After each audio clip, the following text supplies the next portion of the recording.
Hello, नमस्कार। मैं आपका इस चैनल पर स्वागत करता हूं। हम लोग हाइपोथेसिस पढ़ रहे थे, तो फर्स्ट वीडियो में कैसे हाइपोथेसिस फ्रेम की जाती है, आई थिंक आप लोग देख लिए होंगे। किस प्रकार से है, कितने प्रकार की हाइपोथेसिस होती है, ये सब चीज़ें देख लिए थे। सेकेंड वीडियो हम लोग देखे थे कि किस प्रकार से हाइपोथेसिस टेस्टिंग होती है, प्रोसेस ऑफ हाइपोथेसिस टेस्टिंग। तो उसमें मैंने कुछ क्वेश्चन राइज किया था कि सिग्निफिकेंस लेवल क्या है, टाइप्स ऑफ एरर क्या होते हैं, रिजेक्शन एरिया क्या होती है। तो ये सब चीज़ें इस वीडियो में हम लोग डिस्कस करेंगे। ओके, तो उस वीडियो को जो जिसने भी देखा होगा लास्ट वीडियो को, उसने बताया भी था कि अब इसको इलेबोरेट किया जाएगा वन बाई वन करके, उसी को हम लोग को देखना है। तो इसमें मुख्य रूप से हम लोग दो तीन चीज़ें को स्टडी करेंगे। सिग्निफिकेंस लेवल क्या है, ओके। सेकेंड पे देखेंगे टाइप्स ऑफ एरर क्या है, टाइप्स ऑफ रिजेक्शन एरिया कैसे डिसाइड होती है। इस टाइप की हम लोग चीज़ों को देखेंगे इसमें। तो वीडियो बने रहिए। चलते हैं फर्स्ट पॉइंट पे। देखिए फर्स्ट पॉइंट क्या है इसमें, सिग्निफिकेंस लेवल। सिग्निफिकेंस लेवल क्या है, महत्व का स्तर। ओके, महत्व का स्तर क्या है कि जो आप टेस्ट कर रहे होते हैं। तो मैं बताया था कि जो सेकेंड स्टेप होता है इसी को डिसाइड करना होता है कि सिग्निफिकेंस लेवल कितना लेंगे।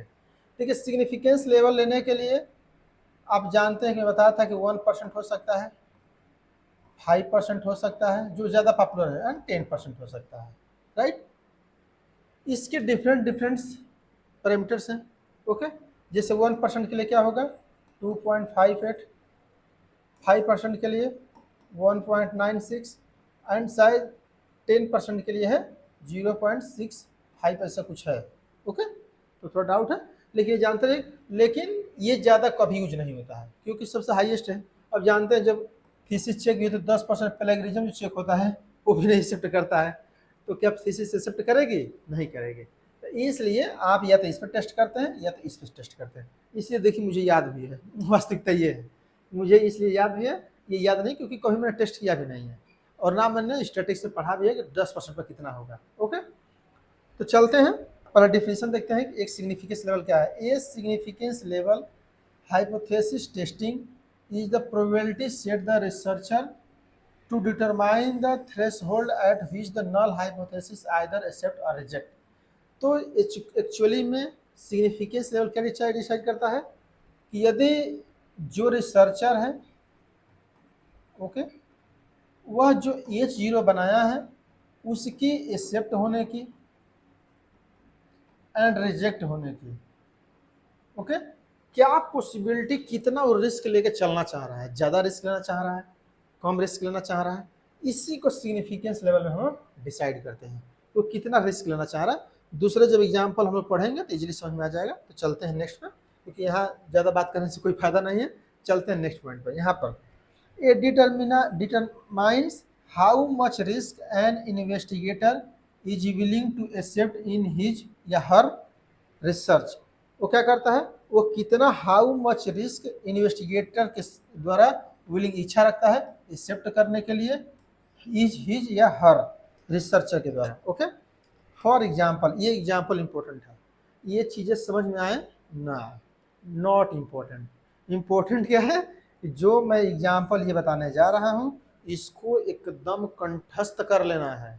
ओके, इसमें कोई भी दिक्कत नहीं होना चाहिए, डेफिनेटली आपको एकदम सही हो जाना चाहिए। ओके, अब देखिए क्या है, एग्जाम्पल को क्लियरली पढ़िए। एग्जाम्पल क्या है, by setting at 5% alpha, alpha है ये। ओके, ऐसे बन जाए। ओके, हम लोग ऐसे बनाते थे, तो ऐसे समझिए कि अल्फा है ये। ओके, अल्फा, अभी बताया जाए कि अल्फा क्या है, टाइप 1 एरर है। ओके, लेकिन अभी जानते हैं टाइप 1 एरर, यहाँ तक आगे बात होगी भी, तो परेशान नहीं होना, सब चीज़ें डिस्कस होंगी। अल्फा एट 5%, 5% लेवल बताया जा रहा है कि यदि 5% कोई रिसर्चर चाहता है कि हम सिग्निफिकेंस लेवल सेट करें, तो क्या होगा, a researcher is accepting the chance, क्या एक्सेप्ट चांस कर रहा है, आप committing a mistake 1 in 20 times.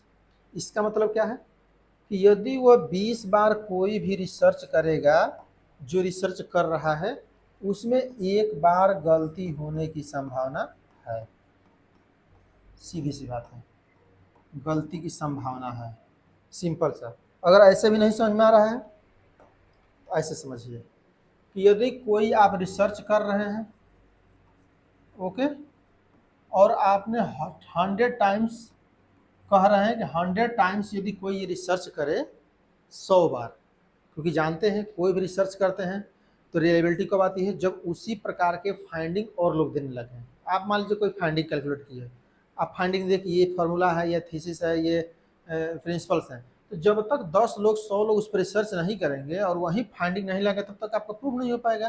तो रियलिटी तभी टेस्ट होती है। इसका मतलब क्या है कि यदि कोई 5% लेने का मतलब क्या है कि यदि कोई व्यक्ति 100 बार इस टॉपिक पर रिसर्च करता है तो ये प्रोबेबिलिटी है कि 5 बार वो गलत हो सकता है, जो मैं मान के चल रहा हूँ, लेकिन 95% संभावना है कि वह सही हो। इसका मतलब कि जो रिजेक्शन एरिया है वो 5% है, एक्सेप्टिंग एरिया कितनी है 95% है, तो माइनस कर देंगे 95% आ जाएगा। अब इसी बात को यहाँ 120 कहा जा रहा है। बात तो की है 20 बार में एक बार कहिए या 100 बार में 5 बार कहिए, बात बराबर ही है ना। ओके, बात तो वही है, 20 बार में आप 20 बार में एक बार कहिए गलत होने की संभावना है, या 100 बार में कहिए 5 बार, दोनों तो बात एक ही है। यहाँ पर यही ध्यान रखना है कि सिग्निफिकेंस लेवल हम इसलिए ध्यान रखते हैं, मान लीजिए किसी को 1% करना हो, हम 1% पर चेक करेंगे, इसका मतलब क्या कह रहा है, और स्ट्रांग हो गया है। इसका मतलब क्या है कि अब वो कह रहा है कि 100 बार यदि टेस्ट करेंगे तो ये पॉसिबिलिटी है कि केवल एक बार ही गलती सिद्ध हो, 99 टाइम्स ऐसा होगा कि जो मैं रिसर्च निकाला हूँ वही सही होगा। इसका मतलब ये है। अब इसका मतलब जानते हैं तो और कठिन हो जाएगा, है कि नहीं। अगर मान लीजिए इसका अपोजिट सुन लीजिए, मान लीजिए कह रहा है कि हम 10% कर रहे हैं, इसका मतलब क्या है कि अगर वो 100 बार रिसर्च करेगा तो संभावना 10 बार गलत होने की है। ओके, अगर इसका मतलब क्या है कि कोई रिसर्च 100 बार ये हमारा करता है टॉपिक पे, तो उसकी संभावना है कि 10 बार गलत हो जाए, चाहे मैं 10 बार गलत हो सकता हूँ। तो आप ये सोचिए कि सबसे बेस्ट कौन सा होगा, 1% वाला, क्योंकि 100 में कह रहा है कि एक बार गलती होने की संभावना है। मतलब मान लीजिए कि 100 गुड्स बना रहे हैं, 100 गुड्स, उसमें कोई कह रहा है एक बार गलती होगा, कोई कह रहा है 100 गुड्स बनाएंगे हम 5 गलती होगी, और एक कह रहा है 100 में 10 गलती होगी। तो कौन सबसे बेस्ट है, 1 वाला, जो सबसे कम गलती करेगा। दूसरा वाला लेकिन सबसे ज़्यादा ये यूज होता है, क्योंकि ये ज़्यादा होता है, ये टेस्ट नहीं हो पाता है, पक्का रिजेक्ट एक्सेप्ट हो जाया करेगा। ओके, वो इसलिए इसको नहीं किया जाता है, ज़्यादा 5% किया जाता है आई थिंक। तो आप समझ गए। नेक्स्ट क्या है, 1 टाइम्स, देखिए 1 टाइम्स दिया ना, 1 times 20 times. On the other hand a research will reject the null hypothesis when it actually correct 1 in 20 times, means वो एक्चुअल में सही है नल हाइपोथेसिस, और उसको रिजेक्ट कर सकता है कितना बार हो सकता है, 20 बार में एक बार। 20 बार में एक बार ऐसा होगा कि रियल में वो सही होगा, हम रिजेक्ट कर देंगे। ओके, तो बात वहीं की जा रही है। तो हमेशा एक ध्यान रखना है, हमेशा क्लियरली, कि नल हाइपोथेसिस को ही एक्सेप्ट और रिजेक्ट किया जाता है। ओके, अल्टरनेटिव हाइपोथेसिस में कोई ध्यान नहीं रखना है, इस बात को एकदम क्लियरली याद रखिए। ओके, इसको ही केवल ध्यान रखा जाता है, इसलिए इसी की बात की जा रही है, राइट। चलते हैं नेक्स्ट पॉइंट पर। तो आप सिग्निफिकेंस लेवल समझ गए कि सिग्निफिकेंस लेवल क्या ध्यान रखना है कि आप कितना एक्यूरेसी चाहते हैं, कि आप 1% चाहते हैं, आप 1% चाहते हैं, 1% चाहते हैं, 5% चाहते हैं, कि 10% चाहते हैं। सिंपल सा आप देख लीजिए, जितना आप लोग को लगे कि हमको 5% रिसर्च करना था 5% कर लीजिएगा, 1% चाहे तो 1%, 10%, लेकिन हमारी सलाह लीजिएगा तो ये रखिएगा। ओके, अगर मेरी एक पर्सनल व्यूज है कि 5% पर, और आप रिसर्च जब लिटरेचर पढ़ेंगे डिफरेंट टाइप्स के तब देखेंगे 5% पर टेस्ट भी किया गया है। ओके, चलते हैं नेक्स्ट पॉइंट पर। आई थिंक सिग्निफिकेंस लेवल सबको समझ में आ गया। चलते हैं नेक्स्ट एग्जाम्पल। देखिए एग्जाम्पल क्या है, कुछ चीज़ें फंडामेंटल चीज़ें समझें, ताकि तभी तो आगे भूमिका बन पाएगी। ओके, देखिए एग्जाम्पल क्या है, एग्जाम्पल पढ़िए। देखिए जो मैं एग्जाम्पल लाया हूँ बहुत सोच समझ के लाया हूँ, इसलिए ज़्यादा माइंड सेटअप से देखिए। ओके, इसमें क्या है, एक फर्स्ट एग्जाम्पल क्या है, एक माइक है, loud speaker. Okay, mic loud speaker जिसको कहा जा रहा है। ओके, हाइट किसकी है, 6 foot 2 inch, means 6 foot 2 inch की हाइट है। और हमारी हाइट जो है वो 5.8 इंच की है, 5 फीट 8 इंच की है। कोई भी माइक मतलब माइक कुछ भी हो सकता है। इसका मतलब क्या है कि आपसे जो लाउड स्पीकर की हाइट ऊपर है, यहाँ तक है। Okay, so mic is taller than me. तो आपने निष्कर्ष क्या निकाला कि माइक जो है हमारे से बड़ा है।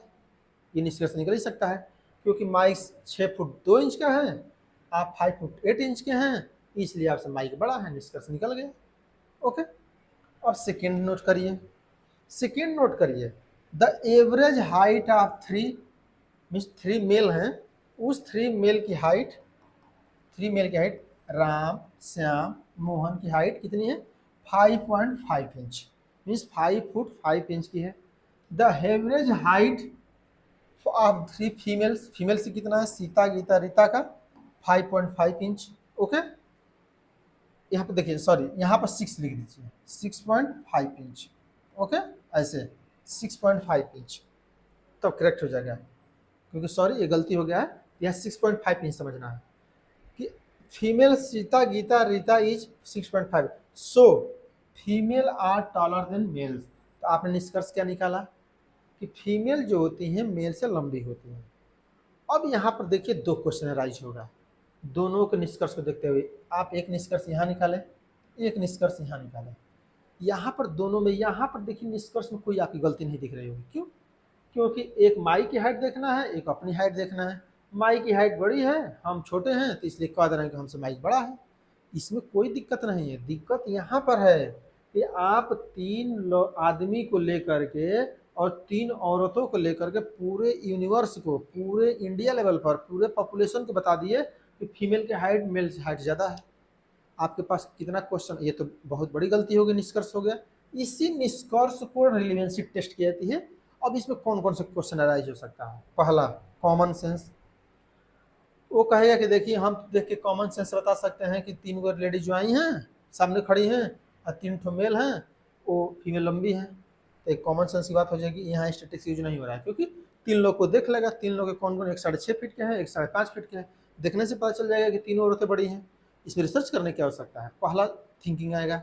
दूसरा थिंकिंग आएगा ईजी टू फाइंड। ये तो फाइंड करना ईजी है, 3 को देख के तो फाइंड कर लिए कि हाँ 3 लोग छोटे दिख रहे हैं, 3 लोग औरतें बड़ी दिख रही हैं, इसलिए बड़ी हैं।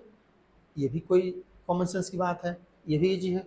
सैंपल, अब दूसरा एक व्यक्ति आगे कहेगा देखिए सैंपल साइज आपने छोटा लिया है बहुत, 3 लोग को, कम से कम 10-15 हज़ार के लीजिए। ओके, 10-15 हज़ार लेडीज को लीजिए, 10-15 मेल्स को लीजिए, तो अब ये बताइए कि कौन बड़ा है कौन छोटा है, क्योंकि 3-3 पर आप बता रहे हैं, हो सकता है 3 औरतों बड़ी बड़ी चुन ली हों, ऐसा हो सकता है कि नहीं? ऐसा हो सकता है। तो यहाँ पर कहेगा कि सिंपल साइज टू स्मॉल है, ज़्यादा स्मॉल, छोटा ले लिए हैं। नेक्स्ट क्या है? Not representative of the general population. इसका मतलब कि चाहे मेल फीमेल लिए हों, चाहे फीमेल लिए हों, ये सभी पॉपुलेशन को रिप्रेजेंट नहीं कर रही हैं। आप ऐसा कुछ किए हैं जो कि मेल को छोटा छोटा ले लिए हैं और फीमेल को बड़ा बड़ा ले लिए हैं। ओके, फीमेल को बुरा ना मानिएगा, ओके, लेकिन ऐसा हो रहा होगा। ओके, अब क्या है कि ये ज़्यादा टेंशनेबल चीज़ नहीं है, क्योंकि ये तो कॉमन सेंस की बात है। यहाँ पर स्टेटिक्स काम नहीं करते, स्टेटिक्स यहाँ पर काम करती है कि सैंपल साइज टू स्मॉल है, तो कैसे बड़ा किया जाए, इस पर क्वेश्चन आएगा। दूसरा, कैसे रिप्रेजेंटेटिव बनाया जाए पॉपुलेशन का, कि ये जो दोनों सैंपल लिया गया है 10,000 15,000 कितना सैंपल लीजिए जिसके आधार पर ये किया जाए, तो रिस्पॉन्स जो भी आएगा ये दोनों के आधार पर रिसर्च होता है, इसके आधार पर नहीं। तो यहाँ तक क्लियर हो गया कि किस प्रकार से हम निष्कर्ष में गलती करते हैं। ओके, अभी इसका काम पड़ेगा, ऐसा नहीं बताया जा रहा, ये आपका कॉन्सेप्ट क्लियर हो चुका होगा। राइट, नेक्स्ट चलते हैं, टाइप्स ऑफ एरर। अब टाइप ऑफ एरर देखिए, टाइप्स ऑफ एरर में क्या है? Type 1 error. टाइप 1 एरर क्या है इसको समझिए। ए टाइप 1 एरर आल्सो कॉल्ड क्या है? एन अल्फा कहा जाता है इसको एरर, या ए फॉल्स पॉजिटिव। यदि फॉल्स पॉजिटिव कहा जाए या अल्फा कहा जाए, that both are type 1 error. Right, refers to the mistake of rejecting the null hypothesis when it's true। तो null hypothesis रिजेक्ट है जबकि वो सही है, ये शुड नॉट बी रिजेक्टेड, या गलत न होने की क्या संभावना है, ये रिजेक्ट न होने की संभावना क्या है? टाइप 1 एरर है। ओके, टाइप 1 एरर क्या है? पॉजिटिव है, रिजेक्ट नल हाइपोथेसिस जबकि सही है उसको रिजेक्ट न होने की क्या पॉसिबिलिटी है, टाइप 1 एरर है। टाइप 2 एरर क्या है? Type 2 error means also called a beta error या फॉल्स निगेटिव इसको कहा जाता है, refers to the mistake of not rejecting the null hypothesis when it's false and should be rejected. अगर गलत हो उसको रिजेक्ट न करने की पॉसिबिलिटी क्या है, टाइप 2 एरर है। अभी बताया जाएगा, अभी नहीं समझ में आ रहा है तो एक एग्जांपल बता दे रहा हूँ, इससे आपको समझ में आ जाएगा, जो कि मैं लास्ट में बताया था, लास्ट जब वीडियो देखे होंगे लास्ट वाली उसमें बताया था, वो सबसे बेस्ट एग्जांपल है कि आप कोई शॉप पर गए, ओके, उसके एग्जांपल रखें तो कोई भी एग्जाम देंगे बहुत इजी समझ में आएगा। आपको राइस लेनी है, ओके, राइस लेनी है, राइस का सैंपल लिए, ओके, भैया सैंपल दिखाइए हमको तभी मैं लूँगा। वो सैंपल लाया, सैंपल ला करके क्या किया कि उसने दिया इतना, इसमें सैंपल था चावल का, आपने इसको देखा और बोरी तो अंदर रखी गई होगी चावल की, आप जानते ही हैं चावल की बोरी तो अंदर होगी ना, इतना एक मुट्ठी चावल लेकर आया होगा वो, चावल आपको दे दिया, आप चावल को देखे, अगर ले रहे हैं कि चावल सही है ले लिए तो no error, okay, no error है ये कि चावल सही है, नो एरर, चावल गलत है तो नहीं लेंगे, नो एरर है। लेकिन मान लीजिए कि चावल देखे कि आप ये सही है और चावल नहीं लिए, ओके, नहीं लिए, तो आप समझिए कि टाइप 1 एरर कर रहे हैं, समझ गए कि चावल आपने देखा कि चावल सही है सैंपल, लेकिन कह रहे हैं कि नहीं लेंगे हम, मतलब रिजेक्ट कर दिए, दैट इज टाइप 1 एरर कर रहे हैं, ओके। अगर दूसरा क्या है कि अगर मान लीजिए कि राइस मिला है आपको और वो खराब है, ओके, वो खराब है, जो सैंपल मिला सैंपल, वो सैंपल मान लीजिए खराब है, आप रिजेक्ट करना चाहिए था, रिजेक्ट नहीं किए, देखिए यहीं पे कहा जा रहा है इसीलिए कि not reject null hypothesis when false, जो नल हाइपोथेसिस आप लिए हैं वो फॉल्स है, गलत है, लेकिन तब भी कह रहे हैं कि हम राइस लेंगे, ओके, ये मान करके हो सकता है कि राइस ऊपर से लाया हो, सैंपल रिप्रेजेंट नहीं कर रहे हो, कुछ भी सोच सकता है, तो इन दिस कंडीशन में टाइप 2 एरर होता है, ओके। तो इस एग्जाम्पल को हमेशा जहाँ पर सेट रखेंगे ऑटोमेटिक आपका आंसर सही हो जाएगा, ओके। तो समझने के लिए, ऑब्जेक्टिव क्वेश्चन सही करने के लिए राइस वाला एग्जाम्पल रखिए, एग्जाम में लिखना हो तो इसको रट लीजिए, ओके, सिंपल सी बात है। और अभी आगे बात मैं कर रहा हूँ तो चीज़ें और थोड़ा क्लियर होंगी। नेक्स्ट क्या है, एग्जाम्पल 1, आइए एग्जाम्पल 1 पे। एक भी ध्यान रखिए कि इस एग्जाम्पल को बिना समझे आगे मत बढ़िएगा, पहली बात मैं बता दे रहा हूँ अभी, अगर जिसको ये एग्जाम्पल नहीं समझ में आएगा इसको 2 बार 5 बार 6 बार चाहे जितना बार देखना पड़े, इसको देख करके ही आगे जाइए, जब इसको समझ में आ जाएगा समझिए कि एरर में कोई गलती कभी हो ही नहीं सकती, आप समझिए कि आप लाइफ टाइम के लिए एरर समझ गए, ओके। यहाँ पर क्या है, एग्जाम्पल 1, एग्जाम्पल 1 क्या है, H0 the defendant is innocent, क्या है, निर्दोष है, ओके, और यहाँ पर क्या है, दोषी है, द डिफेंडेंट इज गिल्टी, दोषी है। अब कुछ लोग कहेंगे A0 में सर नहीं लगाए, तो आप यहाँ लिख सकते थे नॉट गिल्टी, निगेटिव हो जाता, बात वही है कि the defendant is not guilty, दोषी नहीं है, ओके, निर्दोष है, ओके, और द डिफेंडेंट इज गिल्टी, दोषी है, सही है, तो बात एक ही है, ओके। तो नॉट भी लगा सकते हैं, तो नॉट जब लगाएंगे तो गिल्टी लगा दीजिएगा, ओके, नॉट गिल्टी तो भी हो जाएगा, गिल्टी नॉट गिल्टी, लेकिन इनोसेंट उसका विपरीत शब्द है तो इसलिए निर्दोष हो जा रहा है, ओके, यहाँ पर समझ गए। लेकिन एक चीज़ आप जानते हो कि जस्टिस में यदि लड़की का कोई रेप छोड़ करके, ओके, या पॉस्को एक्ट जो बच्चों के साथ रेप होता है, या कोई डाउरी सिस्टम दहेज प्रथा, यदि ये सब चीज़ों को छोड़ करके, या ईडी ले लीजिए, एक तरह से ईडी जो रेड डाल रही है इस समय देख रहे होंगे, ये सब केसों को छोड़ करके, क्योंकि इस केस में क्या है, ये अलग क्यों है, अलग इसलिए है कि इस केस में जो इसके ऊपर आरोप होता है उसको प्रूफ करना पड़ता है कि वो उसका ने काम नहीं किया है, ओके, ये दोनों में डिफरेंस यही है। लेकिन इसके अतिरिक्त और जो केस होता है ना, उसमें जस्टिस ये मान के चलता है कि निर्दोष है, ओके, इट मीन्स ये जीरो पहले से मान लेगा कि ये व्यक्ति निर्दोष है। आपको प्रूफ करना है कि दोषी है कि नहीं। लेकिन रेप एक केस में नहीं होता है। अगर किसी गर्ल्स ने रेप का अपना मुकदमा कर दिया तो लड़की घर रहेगी, जिस पर लगा है उनको प्रूफ करना है कि हम नहीं किए हैं। यदि पॉस को एक लग गया, किसी बच्ची के साथ, नाबालिग के साथ आपने रेप कर दिया, अगर उस लड़की ने कह दिया तो आप पहले जेल जाएंगे, जेल से प्रूफ करिए। अगर दहेज प्रथा भी वही है, दहेज प्रथा के केस लगते ही आप जेल चले जाएंगे। ओके, इसमें जो इनोसेंट होता है उस इनोसेंट नहीं माना जाता है, आपको प्रूफ करना होता है। लेकिन और केस में प्रूफ नहीं करना, जैसे मर्डर है तो मर्डर में जब केस जाता है न्यायालय के पास तो न्यायालय पहले मान लेता है कि तुम दोषी नहीं हो। जब तक प्रूफ नहीं होगा तुम दोषी नहीं हो, तुम एकदम वाइजत बरी हो, तुमको दोषी ठहराने के लिए एविडेंस चाहिए। तो रिसर्च भी ऐसे ही होता है। रिसर्च में क्या होता है कि जज बैठा है, जज मान के चल रहा है कि मान लीजिए एक जगह मर्डर हो गया। ओके, मर्डर हो गया, एक जगह मर्डर हुआ तो जज के पास केस गया मान लीजिए। अब ये सब चीज़ें समझते रहिए तभी आप समझ पाएंगे। जज के पास मर्डर के केस गया, जज ने कहा कि तुम निर्दोष हो। क्या कह रहा है? निर्दोष हो। ओके, निर्दोष। द डिफेंडेंट इज इनोसेंट, में जो डिफेंड करने वाला है वो निर्दोष है। ओके, जज ने मान लिया तो H1 बना दिया कि वो दोषी है, गिल्टी है, दोषी है। ये तो कोई दिक्कत नहीं, H1 H0 कोई दिक्कत नहीं, बना लेंगे आप लोग। ये जज यही मानता है हमेशा, ये भी ध्यान रख रही है, जज हमेशा यही मानता है, तभी तो इसको प्रूफ करेगा। ओके, अब क्या हुआ, इसको मान लिया वो, यहाँ तक समझ गए।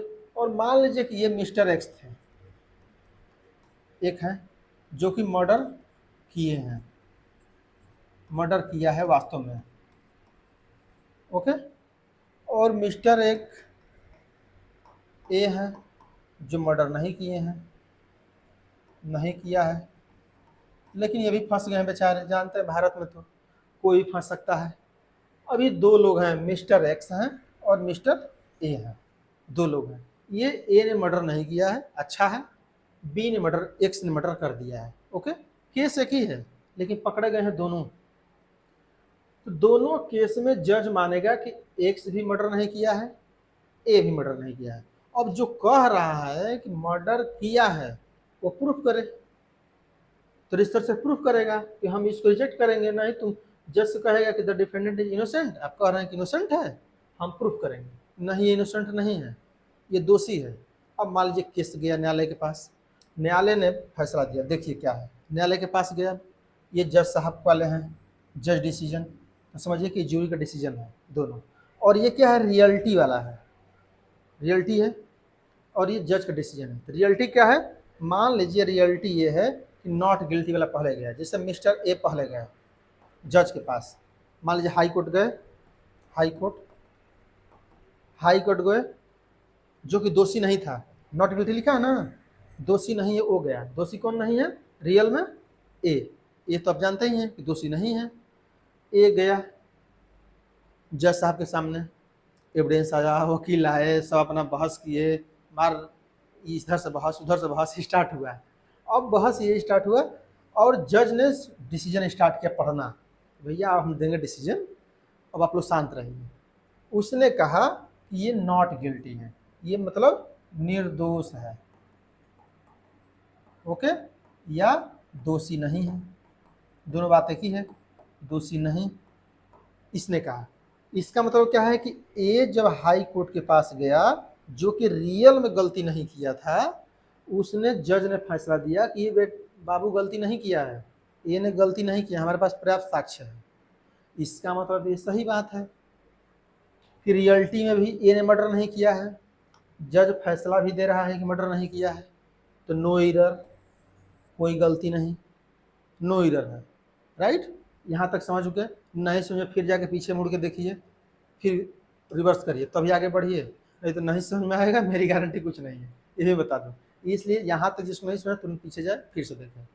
नेक्स्ट, अब मान लीजिए कि दूसरा सुप्रीम कोर्ट में गया केस, ये सुप्रीम कोर्ट में केस गया, मान लीजिए जुवादी कहेगा नहीं नहीं ये ही मर्डर किया है, वो भी कह सकता है नहीं नहीं ये किया है, भले हाई कोर्ट ने गलत कर दिया, हम जाएंगे सुप्रीम कोर्ट। मान लीजिए सुप्रीम कोर्ट चला गया जिसका मर्डर हुआ था, उसने कहा कि ये दोषी है। अब देखिए हाई कोर्ट ने क्या कह दिया, दोषी है, जबकि आप जान रहे हैं रियल में कि रियलिटी में ए मर्डर नहीं किया है, हाई कोर्ट ने कहा कि मर्डर नहीं किया तो कोई गलती नहीं किया, लेकिन जो जो सुप्रीम कोर्ट है उसने कहा कि ये दोषी है, मर्डर किया है ये, क्योंकि एविडेंस वहाँ नहीं मिल पाएगा ठीक से हाई सुप्रीम कोर्ट के सामने। अब यहाँ पर कौन सा गलती सुप्रीम कोर्ट कर रहा है, टाइप 1 एरर। कि रियलिटी में क्या है, मर्डर ये नहीं किया है, लेकिन वह गिल्टी फील कर रहा है, मीन्स दोषी ठहरा रहा है व्यक्ति को, ए को, कि तुमने मर्डर किया है तो यू आर गिल्टी, तो टाइप 1 एरर कर रहा है। तो समझ गए, ये सिचुएशन को बिना नीचे के नहीं देखना है, केवल इस लाइन को देखना है। तो समझ गए, यदि एक व्यक्ति है जिसने रियल मर्डर नहीं किया है, लेकिन ज्यूरी ने जब बता दिया कि तुम मर्डर नहीं किए हो तो नो एरर है, एक दूसरा ज्यूरी बताया कि नहीं तुम मर्डर किए हो तो टाइप 1 एरर है। ओके, अब आते हैं इसको, लाइन को भूल जाइए, अब नेक्स्ट लाइन पे आइए। अब यहाँ पर रियलिटी में मान लीजिए कि दोषी है वो व्यक्ति, दोषी कौन है व्यक्ति इसमें, एक्स। अब यहाँ पर एक्स लीजिए, ओके, एक्स लीजिए। अब यहाँ पर क्या है, एक्स ने गलती किया है, एक्स ही ने मर्डर भी किया है। मर्डर कौन किया है, एक्स किया है। रियलिटी में गिल्टी है, तभी तो रियलिटी में लिखा रहा है दोषी एक एक्स को, एक्स ने मर्डर किया है मान लीजिए। अब क्या है, एक जूरी ने डिसीजन दिया कि देखिए ये नॉट गिल्टी है, दोषी नहीं है। ओके, दोषी नहीं है।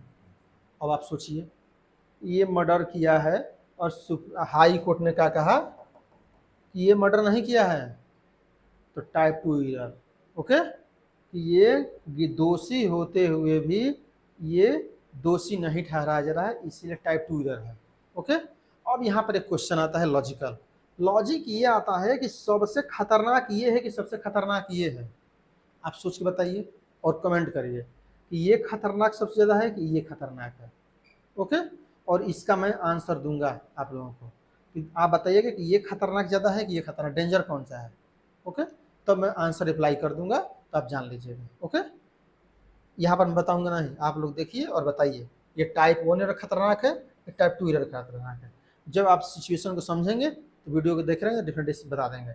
और मान लीजिए कि हाई सुप्रीम कोर्ट गया फिर केस, सुप्रीम कोर्ट ने कहा कि आप दोषी हो, यहाँ भी बोल दिया कि दोषी हो तो नो एरर, कोई गलती नहीं, क्योंकि तुम ऑलरेडी सही में दोषी हो, हम डिसीजन भी दे रहे हैं कि तुम गिल्टी हो, मीन्स यहाँ भी तुम गिल्टी हो, यहाँ भी गिल्टी हो, नो एरर। तो ये है टाइप 1 एरर और टाइप 2 एरर की स्टोरी। ओके, तो आई थिंक ये सब चीज़ें समझ में आ गई होंगी कैसे type 1 error type 2 error decide होता है। ओके, नेक्स्ट एग्जाम्पल देखिए सेकेंड। अब जिसको ना समझ में आया हो और देखिए एक बार, और एक एग्जाम्पल में लेके आया हूँ ताकि एकदम क्लियर हो जाए आपको आज के बाद, कभी दिक्कत ना आए। टाइप एग्जाम्पल 2, ये जीरो क्या है, there is no difference between the easy to use of ATM with touch screen and ATM with buttons. जानते एटीएम की जो मशीन होती है दो प्रकार की होती है, एक बटन वाली होती है, एक टच स्क्रीन वाली होती है। ये बता रहा है कि जो बटन वाली एटीएम है और जो टच स्क्रीन है उसमें कोई ज़्यादा अंतर नहीं है, सब एक काम करते हैं, कोई ज़्यादा ईजी यूज नहीं है। ये बता रहा है ATM with touch screen are easier to use than ATMs without with button. ये बता रहा है H1 कि नहीं, जो एटीएम बटन वाले हैं उससे बेहतर है इजी यूज करना है कौन, टच स्क्रीन। ये बता रहा है कि टच स्क्रीन वाला बेहतर है और बटन वाले खराब हैं, उससे कम बेहतर है। और ये बता रहा है कोई डिफरेंस नहीं है, नो डिफरेंस। ओके, ये आधार पर अब सोचिए, अब यहाँ फिर आइए रियलिटी में क्या है, नो डिफरेंस, कोई अंतर नहीं है। तो कोई अंतर नहीं है और स्टडी आपने किया, आपने लोगों से पूछा ये बताइए कि टच स्क्रीन वाला बेहतर का अच्छा काम करता है, इजी यूज करना है कि बटन वाला, तो लोग कहे कि नो डिफरेंस, कोई नहीं, कोई डिफरेंस नहीं है, वो चाहे टच स्क्रीन रहे चाहे बटन रहे, हम लोग दोनों लोग परफेक्ट हैं, हम लोग ईजी दोनों समान पड़ता है, तो नो एरर है, क्योंकि आपने रियलिटी में भी नो डिफरेंस है, इसमें नो डिफरेंस है। लेकिन स्टडी कंक्लूजन निकल जाए touch screen ATM is easier to use, touch screen वाला ज़्यादा ईजी यूज करना है, तो टाइप 1 एरर हो गया। ओके, क्योंकि आप सोच के चले थे कि डिफरेंस नहीं है, निकल गया डिफरेंस, तो type 1 error. Reality ATM is touch screen easier to use, अब रियलिटी क्या है, रियलिटी में आपने सोच कर गया कि ईजी एटीएम करना है, तो यहाँ पर क्या होगा, टाइप 2 एरर हो जाएगा और नो एरर हो जाएगा, जस्ट इसका इनवर्स। डिफरेंस निकल गया, टाइप 2 एरर हो गया। डिफरेंस यदि अच्छा से निकलेगा कि नहीं, टच स्क्रीन देखिए यहाँ बताया जा रहा है टच स्क्रीन वाला अच्छा है, यहाँ पर बताया जा रहा है टच स्क्रीन अच्छा यूज करना, नो एरर है, दोनों अच्छा बताया जाए तो कोई दिक्कत, जो सेम है तो नो एरर। जैसे no difference, no difference, no error.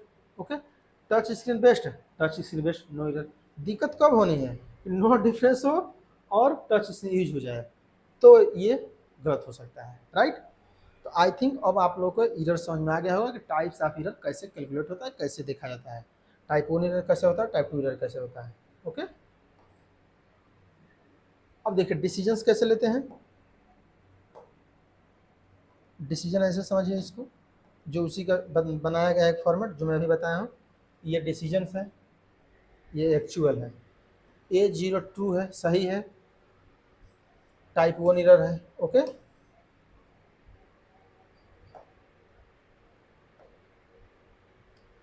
Type 2 error है।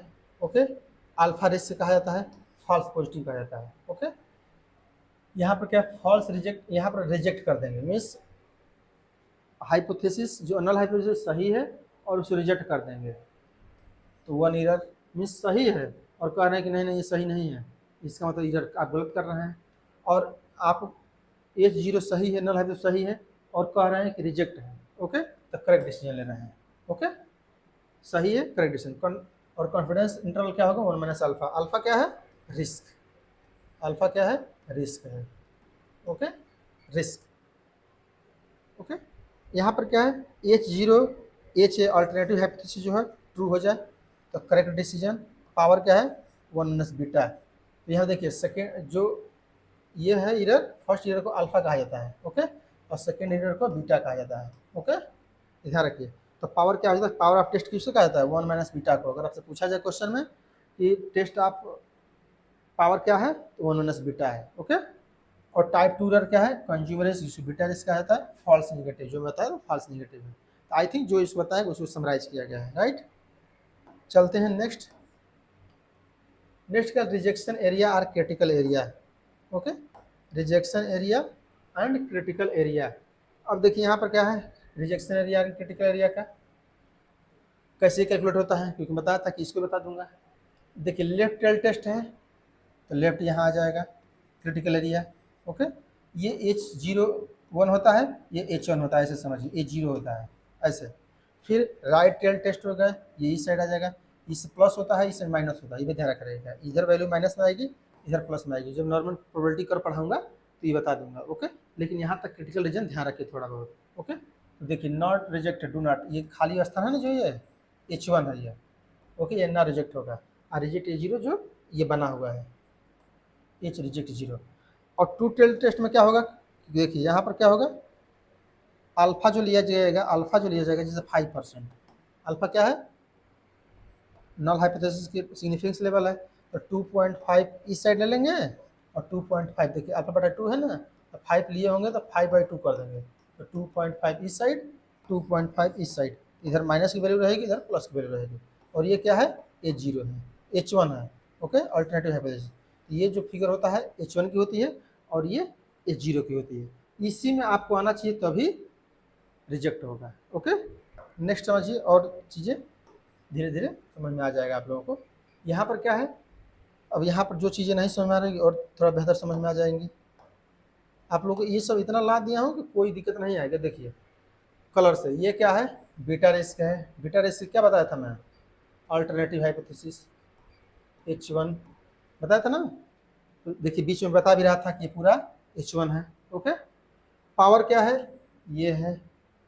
अल्फा क्या है बताया ना, अल्फा 5% पर टू साइड में 2.5% हाफ करके बताया था ना, 5 का 2 2.5, इसी को 5% अल्फा को 2.5% किया गया है। पी वैल्यू कैसे कैलकुलेट होगा मैं बताऊंगा आगे। ओके, कि पी वैल्यू कैसे कैलकुलेट करते हैं। और ये अल्फा रिस्क इस साइड है। ओके, अल्फा रिस्क 2.5 का। ओके, तो -2.5 इस साइड, -2.5% लेना है तो 2.5 इधर, 2.5 इधर। तो ये चीज़ें आप जानते रहिएगा। ओके, नेक्स्ट नेक्स्ट क्या है, अब देखिए इसको बस ध्यान रखिए, और एक चीज़ इसको ध्यान रखेंगे आप एकदम इजी और समझ जाएंगे। ओके, अब देखिए कैसे है, इसको ध्यान रखना है। एक critical value is derived from the significant level. कैसे critical value derived from the significant level, alpha, and the probability distribution of a test statistics like Z test, T test, F test, chi square test, कोई भी test ले लीजिए।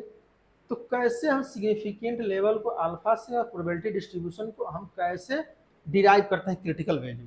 तो यहाँ पर देखिए क्या है, एक कोई मान लीजिए मिस्टर मिसेज एक्स हैं, इन्होंने क्या किया, उसने कहा कि मैं सिलेक्ट करता हूँ अल्फा 5%। सिग्निफिकेंस लेवल क्या है, अल्फा सिग्निफिकेंस लेवल।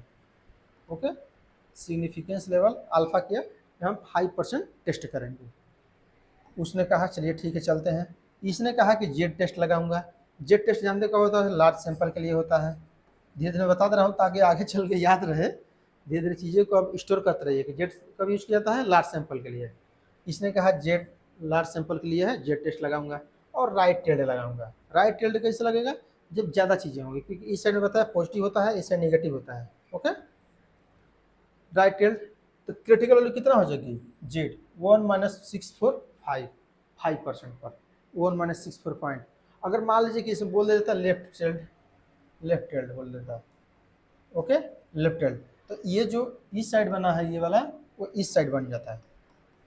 ओके, और इस साइड क्या होता है, जो यहाँ प्लस में है ना, यहाँ पर माइनस में 1.645 हो जाता है केवल।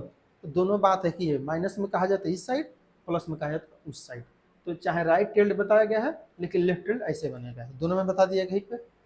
अब क्या किया उसने, कहा इसका मतलब क्या है, क्रिटिकल रीजन इतना, इसने इतना निर्धारित किया है कि जेड टेस्ट हम ले रहे हैं, अगर इससे ज़्यादा होगा तभी हम जेड टेस्ट को मानेंगे कि नल हाइपोथेसिस रिजेक्ट है। इसका मतलब यही होता है कि जो भी हम जेड टेस्ट कैलकुलेशन निकालेंगे, मान लीजिए जेड टेस्ट कैलकुलेट किए, आ गया 2.5, इसका मतलब क्या है, इससे ज़्यादा हो गया, इसका मतलब कि नल हाइपोथेसिस रिजेक्ट हो गया, क्योंकि इसमें चला गया ना इस साइड, इसमें तो वो एक्सेप्ट हो गया, इसमें नहीं आ पाया। ओके, अब क्या है, आई सिलेक्ट, दूसरा कंडीशन क्या है, ये फर्स्ट कंडीशन है, second condition and Z distribution and to tailed.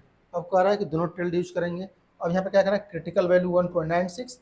अब देखिए 1.96 क्या है, 2.5% इधर हो जाएगा, 2.5% इधर हो जाएगा, तो 1 पॉइंट देखिए माइनस है ये, जो यहाँ पर देखिए यूज किया था मैं, 1.96 इधर यूज कर लेंगे, 1.96 इधर यूज कर लेंगे, 2.5 दोनों यूज कर लेंगे, और 95% ये क्या हो जाएगा, H1 हो जाएगा।